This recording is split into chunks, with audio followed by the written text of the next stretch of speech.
Hello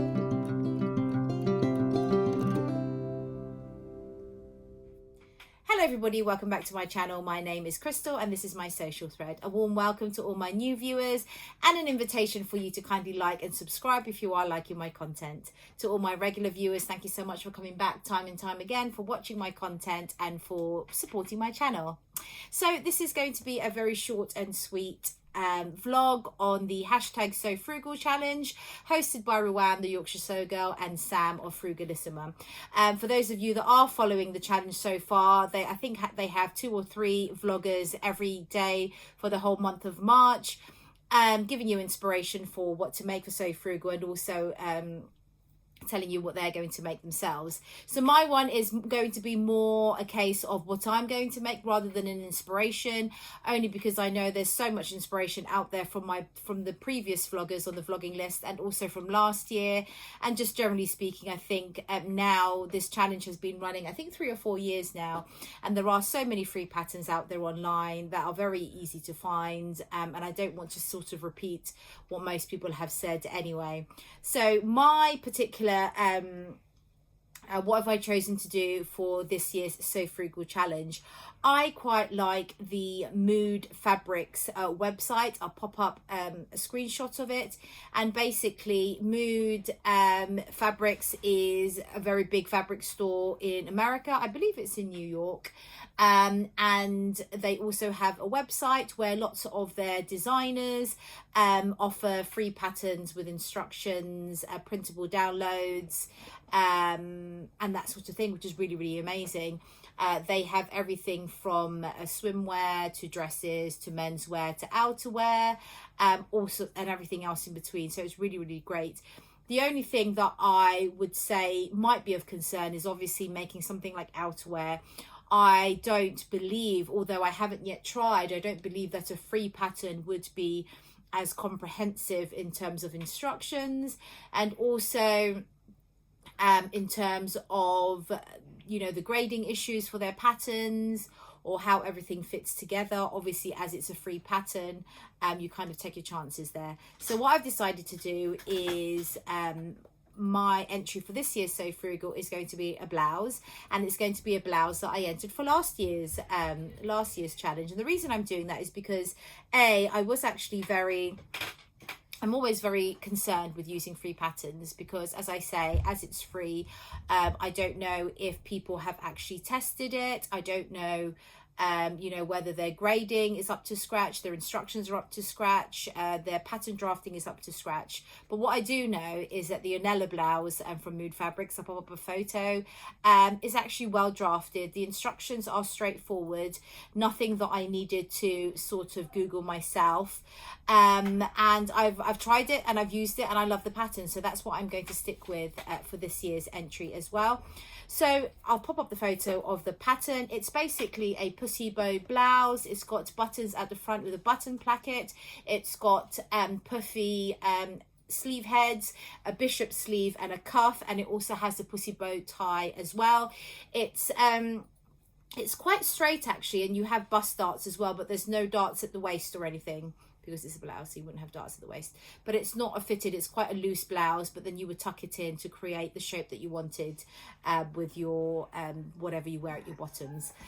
So that's what I'm going to make. So I have already made this pattern, as I've said, and I'll pop up a picture of myself wearing last year's one. And I really, really liked it, and I actually have it here. And I chose a dark green, bottle green crepe, which was in my stash. And here it is here. You can see you've got the gathered sleeve heads, bishop sleeves, and the cuff at the bottom there. You've got bust darts, button placket, and you've got the tie here. And it's quite loose, as you can see. So my only thing that I didn't like about this blouse was this tie here. It's very, very chunky, and it's just I just didn't like it. So what I'm going to do is I'm going to narrow the width of this purpose of this tie and shorten it as well, so it's a little bit more dainty and a bit more feminine. And that's the only adjustment really that I'm going to make for this. So this particular pattern goes from a size 2, which is a bust of 32.5 inches, waist of 24.5 inches, all the way up to a size 30, which is a bust of 58.5 inches and a waist of 49.5 inches. So it's very, very size inclusive. The instructions are very straightforward. I don't think, I mean, it would be like an intermediate pattern or beginner to intermediate pattern. I don't think a complete beginner would probably have the nerves to make something from a free pattern. I don't know, maybe it's just me, but it's generally straightforward for somebody that's sewn a garment before, especially a blouse. And what else do I want to say? Going back to the rules of the Sew Frugal challenge, I'm sure you know it all already. The aim of the challenge is to make something out of a free pattern that's available online to everybody. The second rule is it has to be made out of fabric from your stash, so you can't buy any new fabric for this challenge. So it's either fabric from your stash or a garment that you bought from the charity shop, or a garment that you no longer wear, even like a duvet sheet, so something upcycled, so something that you don't have to pay for the fabric. So that's rule number 2. And rule number 3 is the garment has to be made in the month of March and then posted under the hashtag on the 31st of March, and there's lots of prizes to be won. So that's basically the general rules for Sew Frugal. And yes, so I'm going to make the Ornella blouse. As I said, I've got this one here, which I really, really like, but for the necktie, which I wasn't keen on, but I can easily change that. So now what I was going to make mine out of, I do have a big fabric stash, but recently I have been I was just looking at my fabric stash over there. I have been destashing on my destash account, which is at @mysocialthread_destash on Instagram, and I've managed to destash, I've used the word destash so many times, quite a lot of my fabric. So I don't actually have that many pieces of fabric that I could use for the Ornella blouse, also because it uses about 1.5 meters to 2 meters of fabric depending on your size, and most of my fabric lengths are 3 meter fabric lengths, because I generally buy that amount of fabric for a dress, for example. And my qualm with cutting into a 3 meter piece of fabric to just use 1.5 meters or 2 meters, I don't like that, because I then don't have much else, many options to use up the remaining meter or 1.5 meters, and so I don't really like to do that. Normally with blouses, I like to actually buy a 2 meter piece or find some remnants in sales, which are perfect for blouses. So what I decided to do instead, because I don't have those 2 meter pieces in my stash at the moment, is actually try and upcycle 2 garments that I've already made that I don't wear for one reason or another, and the fabric is gorgeous. So the first one I wanted to upcycle was this dress here. This was a Stylark dress that I made for myself for when I was pregnant, and it was supposed to be like a maternity/nursing dress, but it didn't work out just because this was actually a remnant itself, 1.5 meters, and I just didn't. Let me show you what it is. It's a Stylark pattern. And it's got sort of grown on sleeves, elasticated cuffs, and it's got a tie around, so it's a bias bound neckline that turns into a tie, and then it's just a lovely gathered skirt at the bottom here. So now I didn't have enough fabric to make this bias binding on the bias, so I just made it not on the bias. I don't know why. I thought that would work, and obviously it doesn't sit very nicely, and there's no way really I can rectify that bar taking it off and putting something else on. But again, I don't have any fabric left, so anyway, that was left to my pile of what else could I do with it type thing. So I'm thinking I might be able to get out, the skirt is quite large and it's quite gathered, I might be able to get out a complete back piece and one sleeve on that skirt, and then the other side I could do another sleeve and the 2 front pieces, and then from the top hopefully I can cut out some strips for the necktie around for the Ornella blouse. So that's my first option. This is a lovely viscose actually from Lamazi Fabrics, and it was a remnant piece as well. So I really, really like the fabric, and it was a real shame that I made this dress and it doesn't really look very nice, and I've not really worn it. So that's my first option for the Ornella blouse. My second option is actually a dress that I've made that I don't wear again. This is a Liberty dress. I'm not sure what the pattern's called, but it came out really, really large. And despite all my tweaks, it's just something that I've never worn, but the fabric is gorgeous. I'm sure you'll all recognize this fabric. It's a viscose twill from Atelier Brunette in there. I think it's the chestnut colorway, I'm not sure. I think it's called Twigs as well.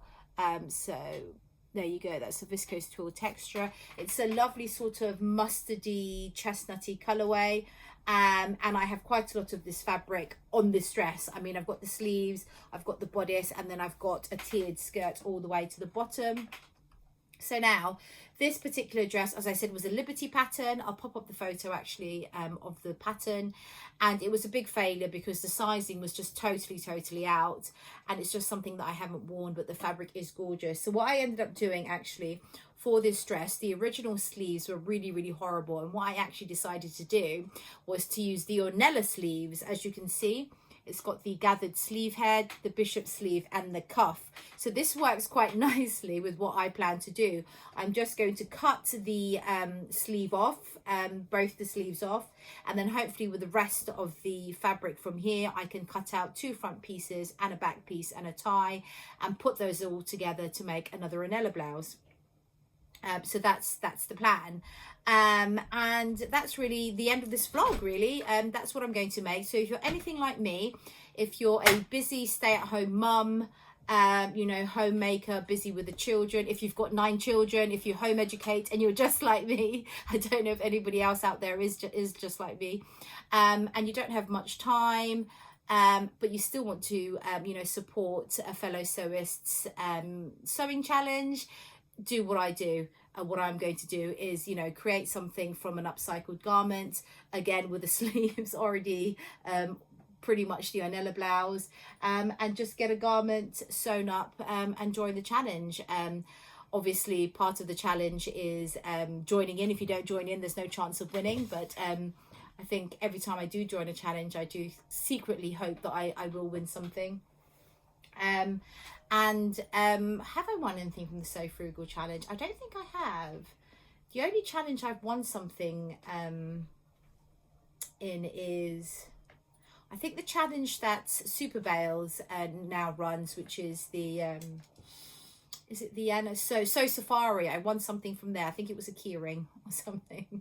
So it's always nice to win something, but also it's nice to support a challenge as well by a fellow sewist, which is always good. And if you don't join, you don't get a chance of winning one of the prizes. So that is what I plan to do. The Ornella blouse by Mood Fabrics. As I say, that particular website has got so many free patterns on there. Literally, you are spoilt for choice. So yeah, so this is what I'm going to do. Hopefully I can get that in. So this is, what's the date today? So you are going to be seeing this on the 14th of March, which means I only have about 15 days to make it. And at the moment I am knee deep in making my Closet Core Kelly anorak, which is a huge, super big project. Lots to do in that, and I have other projects as well in the meantime. So I'm going to try and get this squeezed in so I can post this on the 31st of March and have a chance of winning one of the prizes.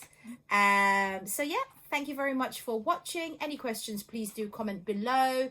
Any questions regarding the challenge, if you just go to the Instagram page for Ruan, Yorkshire Sew Girl, or Sam at Frugalissima, all of the details for the challenge are on there. And that's it. Thank you so much for watching. Take care. Hopefully see you again next time. Bye bye. God bless.